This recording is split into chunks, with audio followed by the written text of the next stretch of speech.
Hello and welcome to Parkessent. My name's Jake and today we're going to be discussing Hero. Now, Hero is a Samperla Volair located at Flamingo Land that opened in 2013 on the site of the former Wild Mouse coaster at a cost of £8 million. Hero was the 10th roller coaster of this model to open and was the third flying coaster to open in the UK. It reaches a top height of 50 feet and has a track length of 1,300 feet and reaches a top speed of 25.7 miles per hour. Hero features two inversions, which are both heartline rolls, as well as a multitude of twists, dips, and turns. Hero is one of just 20 coasters in the world to feature a spiral lift.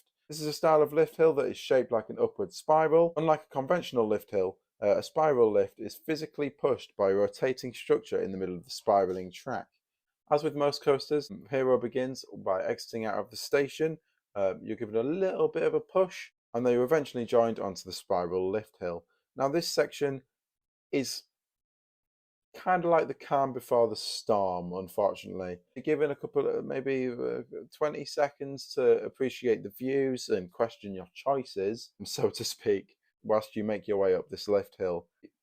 From this hill, you get some brilliant views of the park, you get some great views of the coasters, excellent views of Velocity and Sick. Unfortunately, though, you're not given much time to appreciate them, because as soon as you get to the top of the lift hill, you're hit by a tiny trim brake to kind of get you in the mood, and then you go down the first drop, which is all right, and then bang, you're into the first corner and the first inversion. Now, this section is exceptionally rough, but I will get onto that in a minute. You then head around a corner, do a little dip and another turn, and then you're hit with the second inversion. Again, you can see by the POV how uncomfortably rough that this is.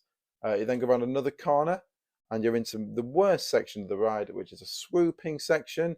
There's a couple of dips and a couple of turns here, and it weaves in and out of itself before finally making its way into the brake run and back into the station. Where do I start on Hero? I'm going to start with the theming. Now, the theming on Hero is very minimalistic, as with every coaster at Flamingo. There's a decent entrance portal as you enter the queue line. Other than that, there's no theming. I'm saying this about most of the coasters at Flamingo Land, but it's well kept. It's tidy, usually. It's quite clean. It's, yeah, it's not like it's just dumped there. It's intentionally built. Track fits in well. It's got a nice color scheme. Unfortunately, that's where the positives for this coaster end. It is exceptionally rough. It's got a reputation for being the worst coaster in the UK, and it pains me to say it, but it really does deserve it, unfortunately. From the moment you go around that first corner at the top to the moment you get to the brake run, there is non-stop rattling. You're thrown about in the train. I think it doesn't help that the trains don't keep you very still. They are quite forgiving, which very unusually is a bad thing in this case, because you do actually you actually move about in the cage, especially on those inversions. It's horrible. Before I delve into the roughness of Hero too much, I'm going to talk about the boarding procedure. Now, you might think it's a roller coaster, surely you just get on and go. Well, that is not the case with Hero.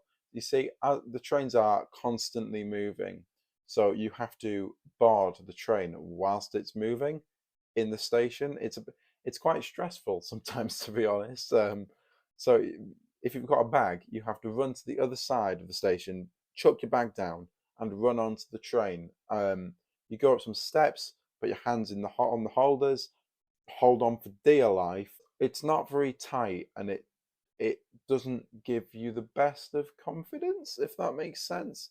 For a ride like that, I think I'd expect to be strapped in a bit tighter. A restraint system like the one on Galactica or on Towers would be fantastic, although I know it's a very different ride on a completely different scale. However, I must say that because of the boarding procedure and the fact that the trains never stop, the queue times for Hero can be pretty good. I'd say on a busy day, you can be waiting max an hour, which is the worst case scenario. If there's an hour-long queue for Hero, go somewhere else. But most of the time, the queue doesn't go out of its first corner. From that point, it's probably about a 20-minute wait, which isn't too bad. Now, is Hero as bad as everyone says? Yes, it's definitely an experience, but I think the roughness really lets it down, unfortunately. I don't know why they chose to import a Zamperla Valère when they had a pretty solid Wild Mouse coaster there before. The Wild Mouse was relocated to Pleasurewood Hills, and I can't help but say that they got the better end of this deal. So what's good about it? The views are all right, great. Other than that, it's just a terrible coaster. It's definitely worth doing, but it's worth doing once, in my opinion. It's a roller coaster for the credit list and not much more than that, unfortunately. I will never understand people who say it's their favourite coaster at Flamingo Land. Those people are weird, but hey, each to their own. It's fair enough. What are your thoughts on Hero? Do you think it's the best coaster in the world? No, I hope not. Let me know your thoughts down in the comment section below. If you did enjoy this video, please make sure to subscribe and leave a like. My name is Jake. I've been Parkessent, and I'll see you later. Bye.